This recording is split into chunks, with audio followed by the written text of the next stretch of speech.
Welcome to the Phoenix Prosperity Podcast, where wealth meets legacy. Join your host, Tim Fergestad, as we explore the journeys of Phoenix's finest to success and beyond.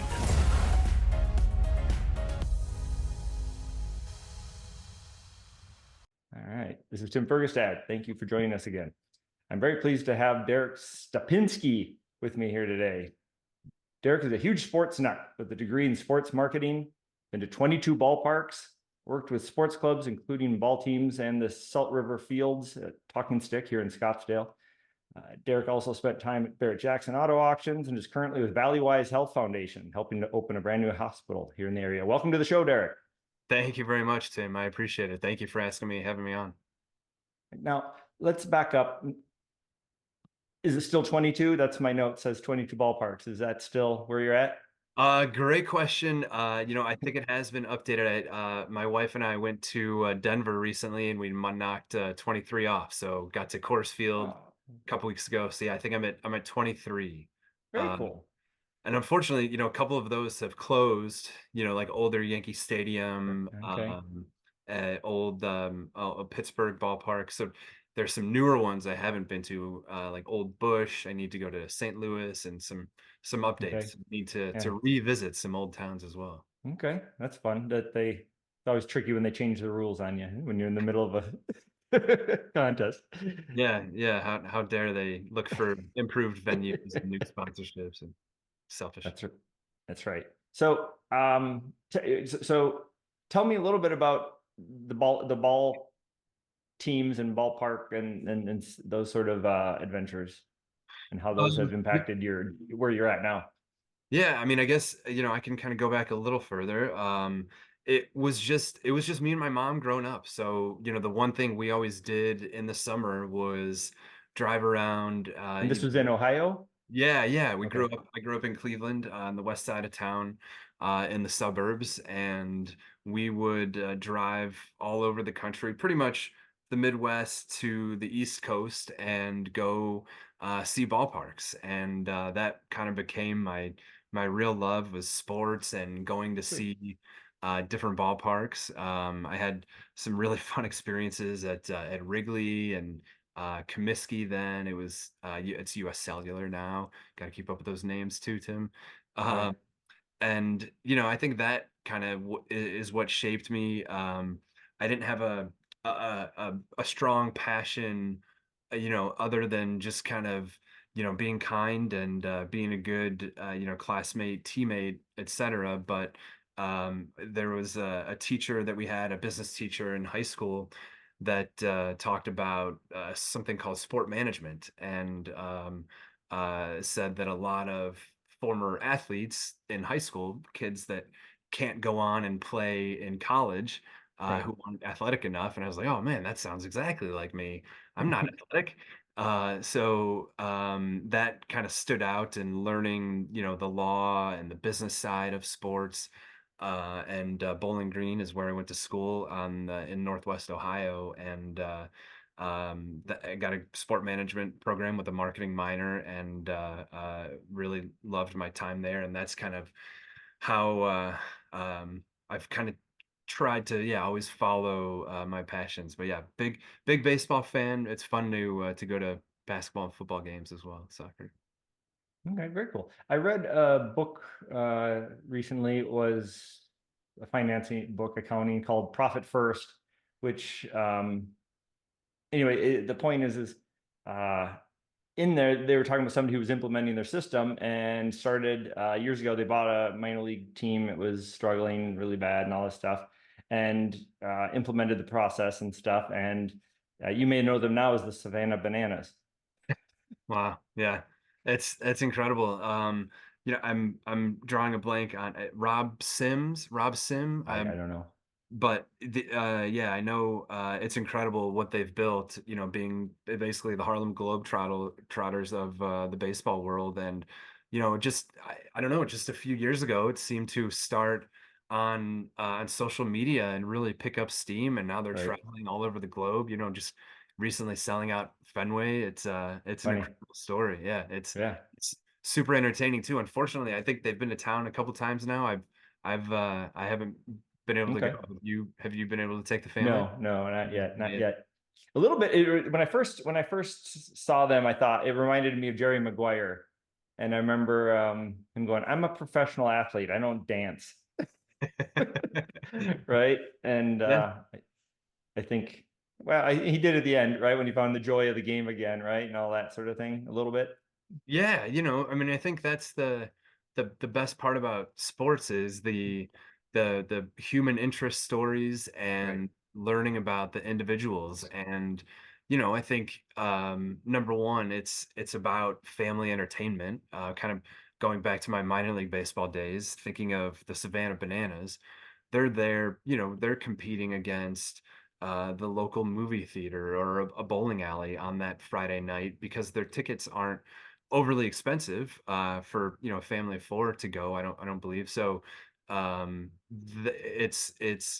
It's them, telling the story and entertaining young families and making baseball fun, but Right. also the athletes, those baseball players want to be professional players. They want Mhm. to be out on the field with the D-backs, but they've hit some roadblocks some point in their careers, whether it's an injury, getting cut, or sometimes it's just not enough talent. And Right. these guys are able to, kind of travel and play baseball professionally. And Yeah. I don't know anything about who the Savannahs play against on a nightly or on a regular basis, but those guys may be kind of rotating in and out. So it's just you know extra work for guys that maybe wouldn't have stayed in baseball this long. So Right. it's good for everybody. Right. And you mentioned the human interest stories. That's kind of that actually, I mean, back when coverage was different, it used to be my favorite part of the Olympics, right? Is seeing Yeah, these yeah. epic sacrifices these people would make in their lives to get there and stuff.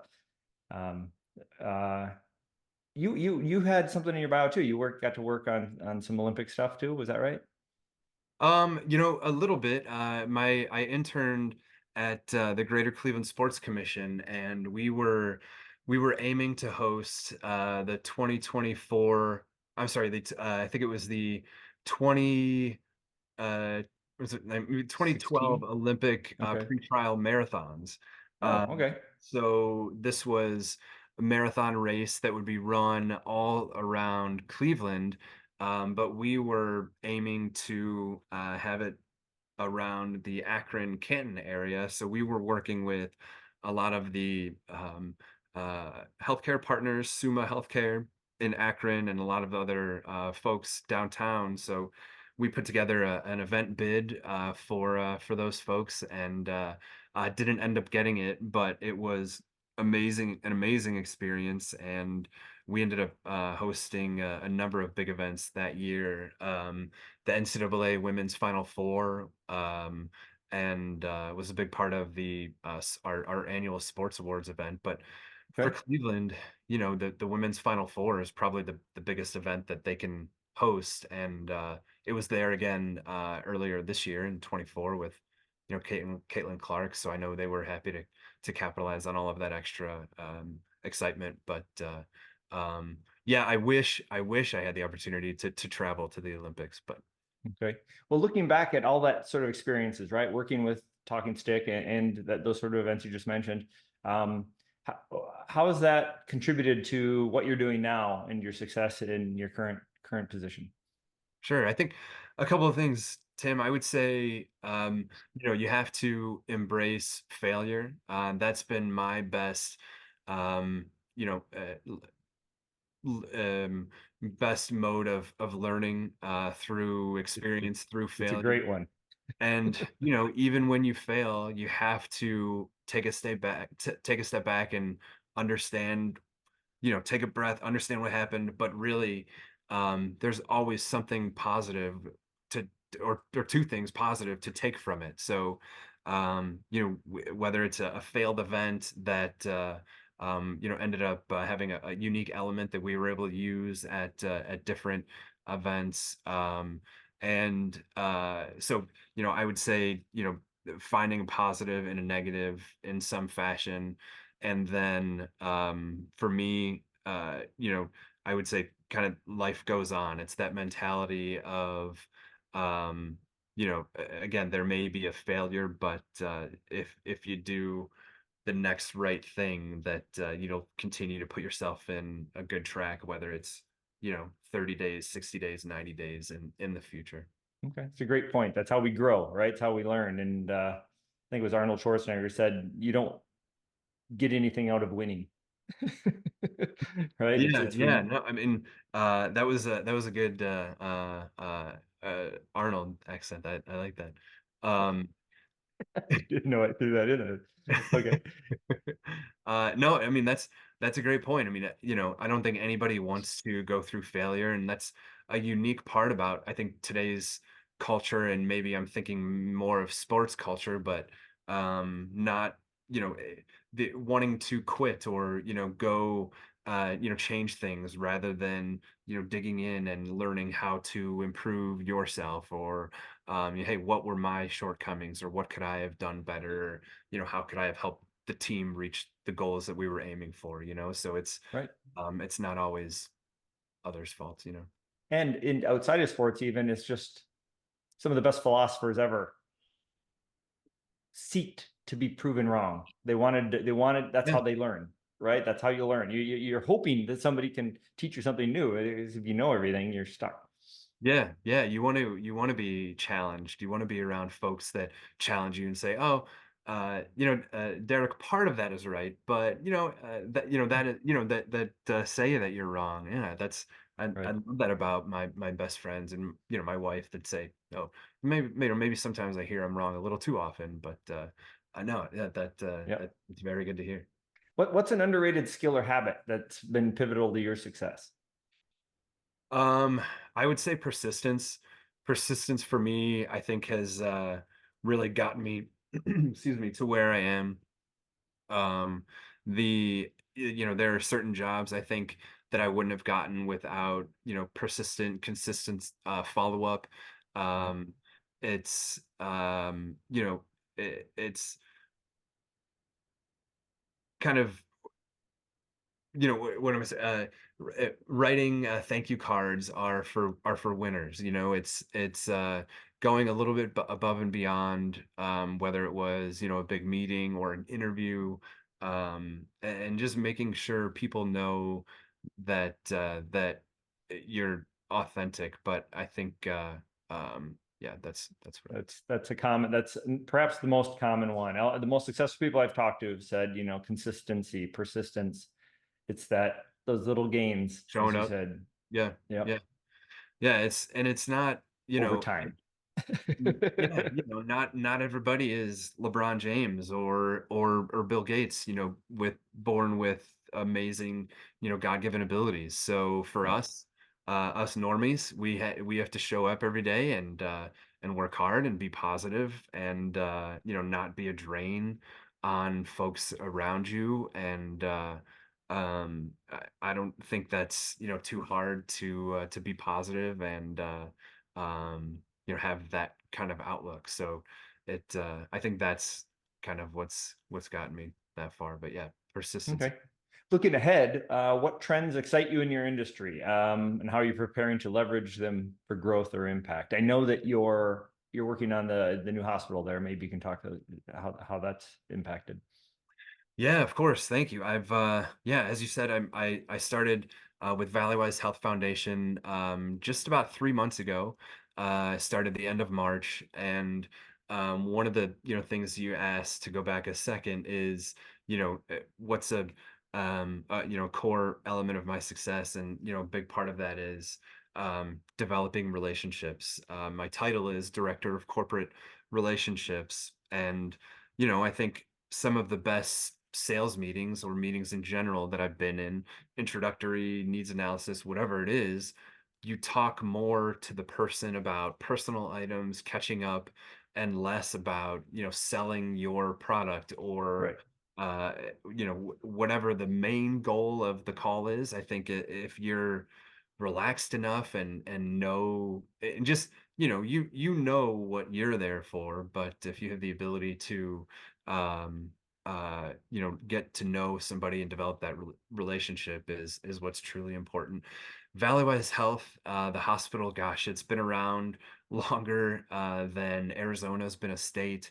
And the original hospital was built in 1971, and Okay. that tower was due to be moved out of. And we have many staff, nurses, doctors, other staff, maintenance folks that have been there for 30 plus years.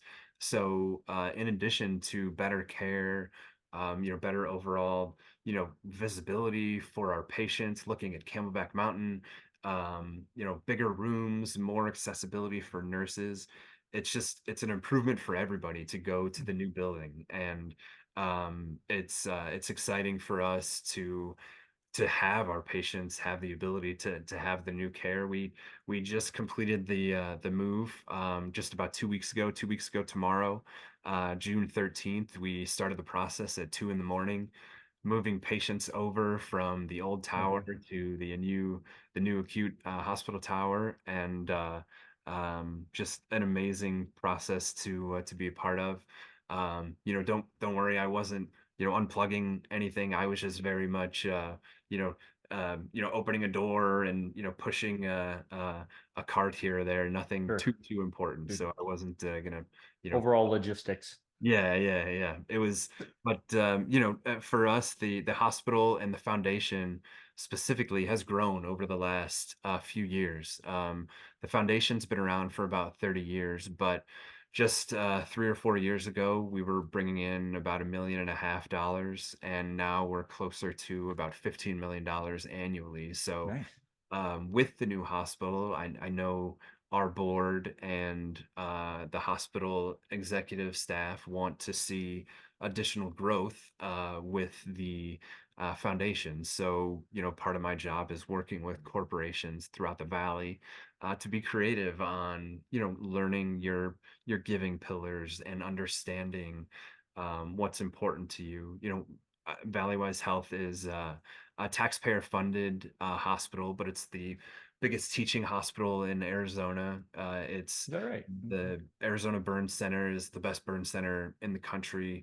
There are many folks from throughout the Southwest that come to us, and a large percentage of our patients don't have insurance or Medicare or Medicaid. So it's raising funds for folks that need care that can't take care of themselves. So in addition to the hospital, and this is my last point, I'll make my verbose statement a little more verbose.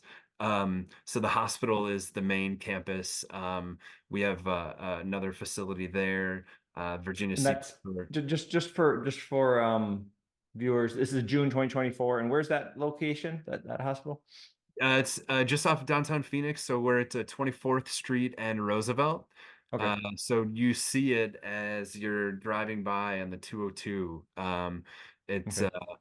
It was previously Maricopa County Hospital, so Right. it's changed, rebranded over the pandemic. And Dr. White, our head clinician, was very public during the pandemic times. But um, yeah, the new hospital is open and fully functioning. And it's our job to kind of keep up with the new building now, and make sure that those next big projects are completed, and we're Okay. maintaining level 1 trauma status and all that.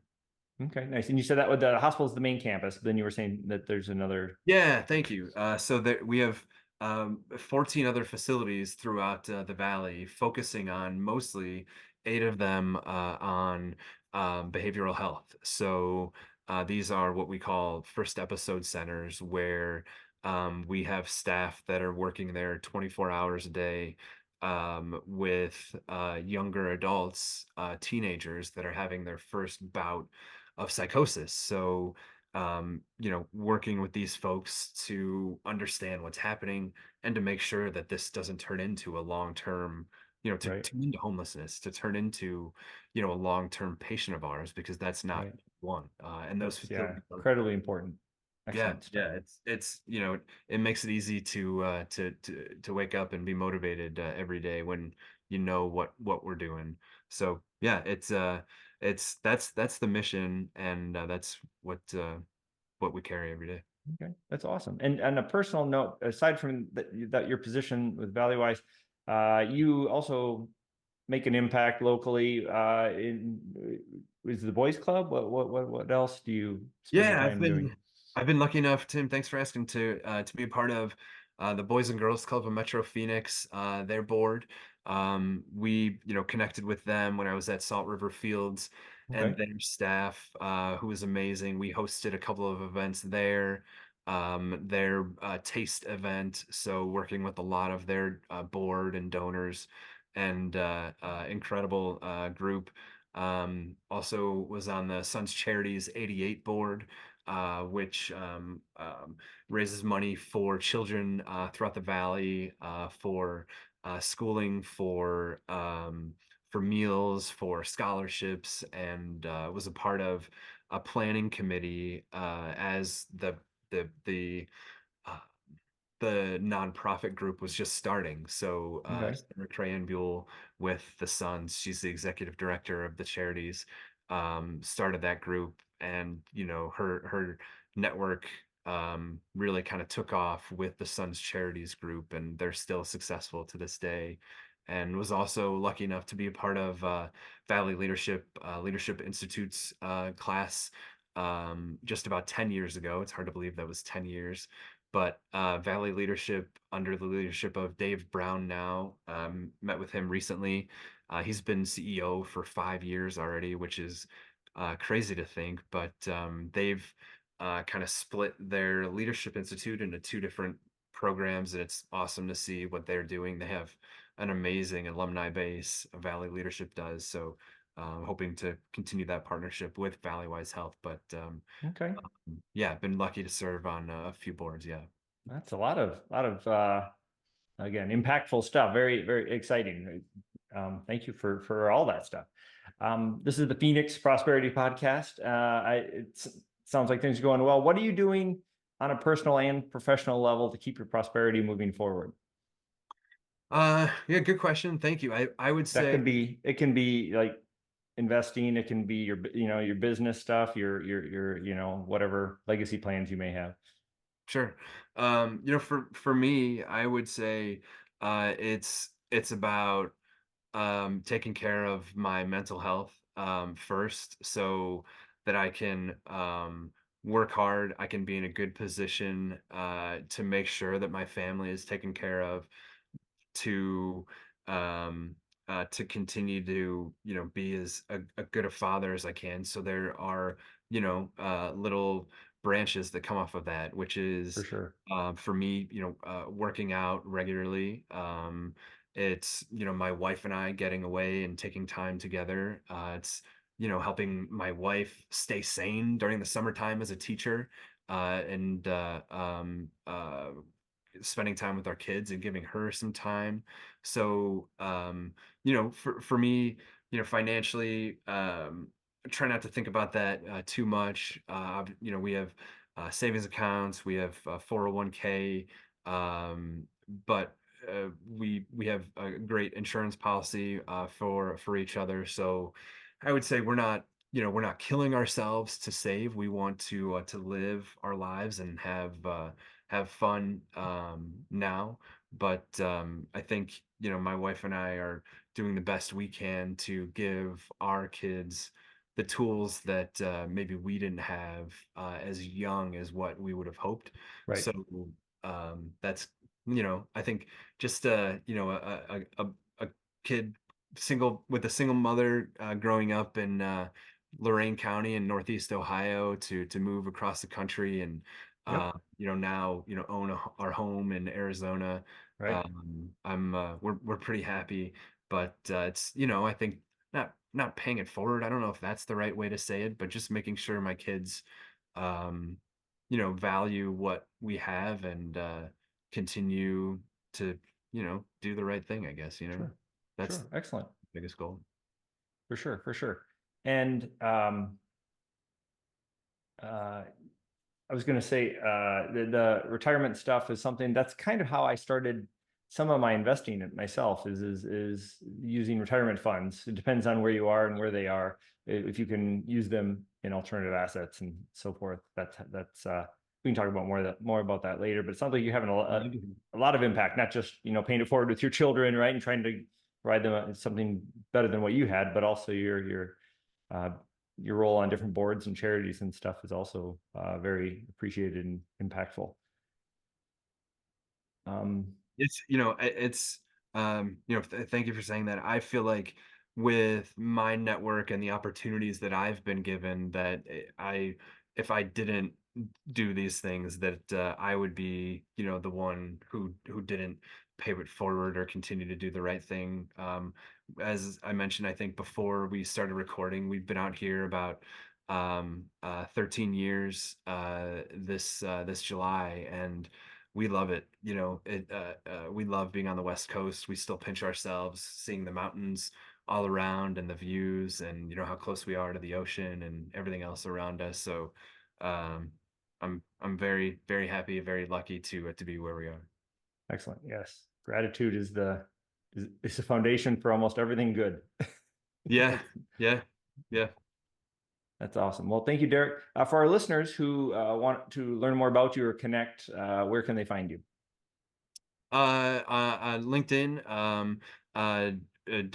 Derek Stapinski. I think you'll have the spelling.